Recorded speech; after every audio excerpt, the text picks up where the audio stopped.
Yes, I'm all for keeping secrets and surprises. Surprise and delight all day, every day. But the more that we can give that will alleviate the questions that people have, the better. It will just give them this sense of warm and fuzzy and reassurance that 1, they're registered, 2, your team is on it, and 3, they need to show up. How are entrepreneurs like us daring bravely to build a stage, ditch the sweatpants, and step up to the mic?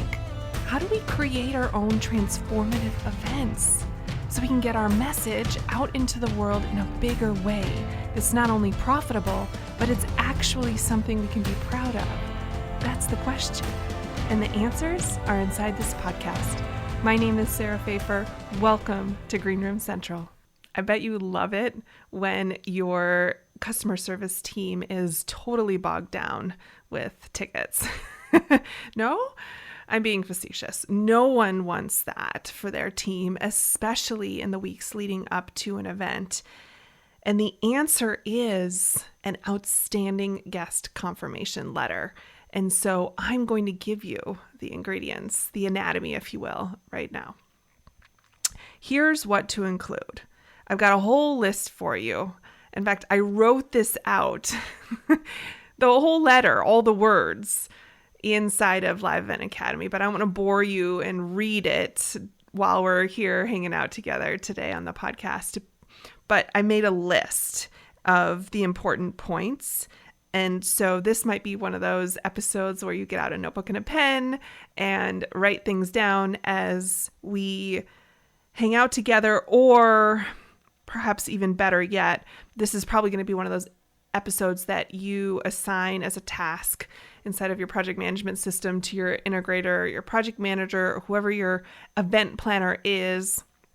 Have them listen and make them a task to not only listen, but then draft up a template that you can use over and over again for every single event that you do, so that it reduces the volume of questions coming in to your team during that super busy time leading up to your event. I don't want your team bogged down in the weeds of questions. I want them being proactive, getting this information out to your guests so that we're less reactive to stuff coming to us.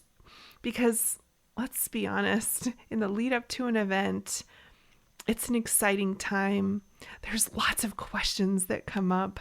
I know you've been there too, where you're getting ready for a mastermind or another special conference that you've decided to attend, and you've got questions and you want answers because you're excited to go and your guests are in that same space. So let's get them the information that they need. And pro tip here, you may even consider making some pieces of this into a video that you release on your social media and on your event website as a way of creating a fear of missing out for those who haven't yet made the decision to register.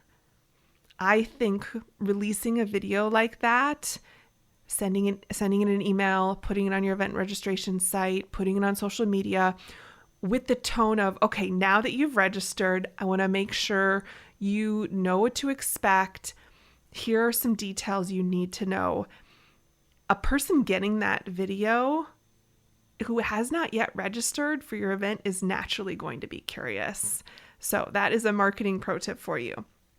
But there's going to be some stuff in this list that you obviously would not want to include in a video that is being released to people who are not yet registered. For obvious reasons, security and otherwise, you're not going to give them the exact venue, location, times, all that stuff. So let's get into it. I have seen this delivered as an email. I've seen this delivered as a product inside of Kajabi in kind of on a concierge page, if you will. There's lots of different ways to do it. And I would say the more the merrier. The more places that you can get this information into the hands of your guests, the better. I think this should go out as an email. I think it should be sent as a text. I think it should be, I love a concierge page, a Kajabi product, something of that nature where it's like a one-stop shop hub for guests.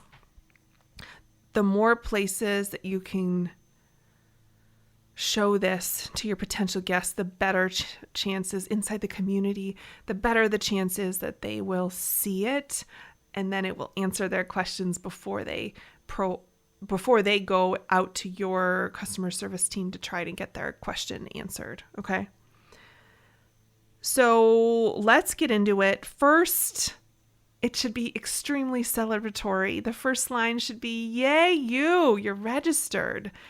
I think there's a little piece of all of us who wants that feedback loop, that confirmation that, yes, we did all the steps properly. We did put our card in there. It was accepted. They got our name and our email right. We didn't fat finger and type it wrong. Like, we're registered. Yes. Let's, even if there's a confirmation email that goes out the moment that they buy their ticket, let's also use that language inside of this email because there's usually a gap. Now, my preference is that there isn't a communication gap between the day that a ticket's bought and the week or two before the event when it's time to send out this guest confirmation letter. But let's say there was a gap. Having that reassurance is always helpful. So open with, "You're registered. Yay," full of excitement, energy, high energy. Then I love to drop an agenda in there because that's what everyone wants to know. And even if your position is, and this is the position I support, less is more in terms of you're not sharing when guest speakers are presenting, you're not sharing exact end times or meal times, and that's okay. Give what you can. Give a little bit more than they maybe got on the registration site so that they feel like that craving for that agenda has been satiated, if you will. So first, your registered language. Second, an agenda. Third, the location. Give them all the specifics that they need in order to get there, whether it's virtual or in person. Give them the information that they need. If it's virtual, you're going to want to, and this is a link, you're going to want to resend that about 1 million times after this guest confirmation letter, but it doesn't hurt to include it here.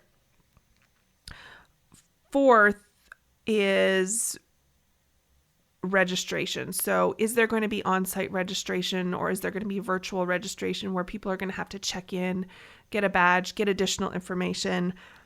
Give them that information here. If there's VIP information for people who have upgraded, include it here.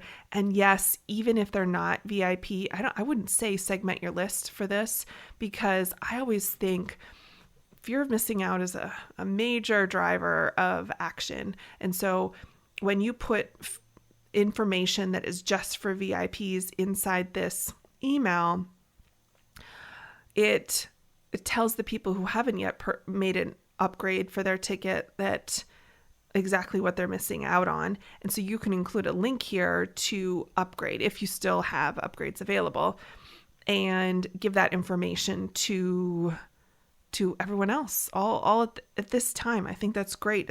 The excitement is there. You might get a few more VIP registrations out of this. And I would say though, if there's any sort of special, let's say a VIP reception, I would not be putting the location in this. You could be putting like the where and the when, or you could put the when and maybe the what, but I would definitely send a separate email with that information just to the VIPs so that you don't have people showing up that have not registered as a VIP. Also, number 6, policy stuff. There's all sorts of stuff under this umbrella category.